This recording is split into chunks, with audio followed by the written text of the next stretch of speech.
El diputado, ahora independiente René Alinco, hizo uso de la palabra en la Cámara y desparramó denuncias contra el mismo Congreso.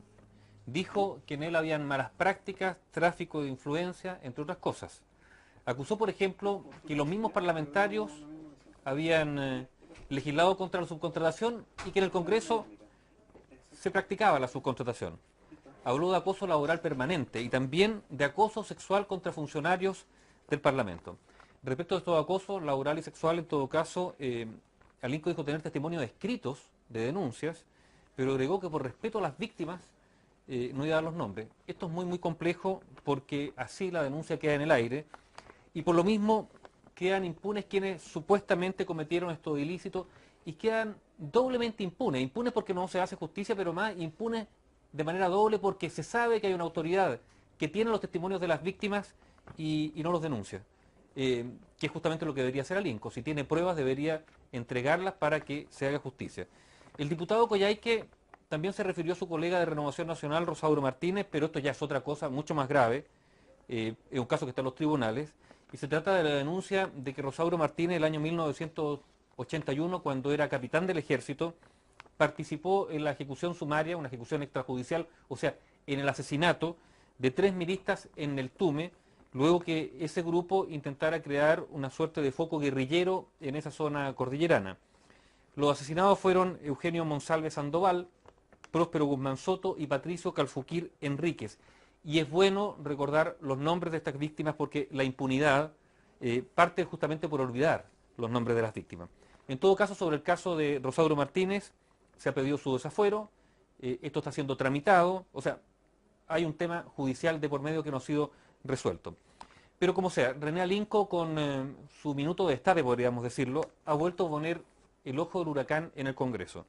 Y probablemente, también hay que decirlo, él no sea el más indicado para formular estas acusaciones, porque a su vez él, Alinco, tiene una saga de denuncias en su contra. En Coyhaique, por ejemplo, son temas de conversación casi cotidianos, y hablamos de actos de prepotencia, de escándalos, de presiones y muchos más. Pero lo notable es que, a pesar de que sea Alinco quien hace las denuncias, que uno podría decir que no tiene mucho crédito, bueno, las denuncias más allá de Alinco, sí tienen crédito. Incluso la culpa podríamos decirlo que no es del propio Alinco, sino que es del mismo Congreso que le da crédito a estas denuncias.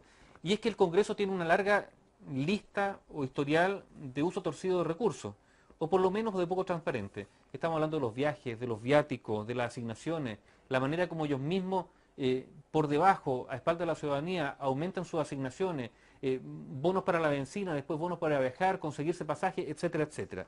Y a todo esto se suma una, y los contratos de los parientes, claro, pero además esto se suma una mala fiscalización de los gastos y sobre todo una escasísima voluntad de transparentar los recursos millonarios con que cuentan los parlamentarios. Si eso se suma, y esto es lo más grave, la opacidad, la falta de transparencia del financiamiento de la política, estamos ante un cóctel explosivo. Por un lado, que no se sabe muy bien cómo la política se está financiando, y por otro, con unos políticos, los parlamentarios, que son muy poco transparentes en cómo perciben o adquieren los recursos y en cómo los gastan. Este cóctel solo alimenta las sospechas. Lo vimos, por ejemplo, en la tramitación de la ley de pesca, donde todavía hay dudas ciertas respecto a cómo votaron determinados parlamentarios dependiendo de los contactos que tenían con las empresas pesqueras. Lo estamos viendo ahora mismo, ahora sí, en estas horas. Un grupo transversal de oposición y de la concertación está aprobando la ley de concesiones eléctricas y se denuncia que esa ley de concesiones eléctricas está hecha casi a la medida de Hidroaicén. Desde hace más de 6 años hay una ley en el Congreso para regular el lobby que está ahí, durmiendo. Y uno se pregunta, ¿por qué? ¿Por qué esa falta de voluntad de los congresistas? Las denuncias de Alinco, como ustedes pueden ver, son evidentemente pertinentes, pero también pueden ser contraproducentes. ¿Por qué? ¿En qué sentido? Pueden ser contraproducentes en la medida en que nos quedemos pegados en sus denuncias, en esta cosa, no diría pequeña, pero en la pelea de Alinco con sus pares o con algunos de sus pares. Y que esta pelea, reducida al ámbito casi del ring, sirva como una especie de cortina de humo sobre lo que de verdad y de peso se está cocinando hoy día en el Congreso. Estamos en una época electoral y la época electoral tiene un peligro. Por ejemplo, que hay muchos parlamentarios que están preocupados de su reelección y que requieren recursos. Que hay muchos parlamentarios preocupados de su reelección y que por lo tanto no van al Congreso, sino que están haciendo campaña y por lo tanto los quórums disminuyen. Y se dan por lo tanto las condiciones propicias para que de la noche a la mañana se aprueben quizás qué cosas a espaldas de la ciudadanía. La campaña electoral también tiene ese peligro.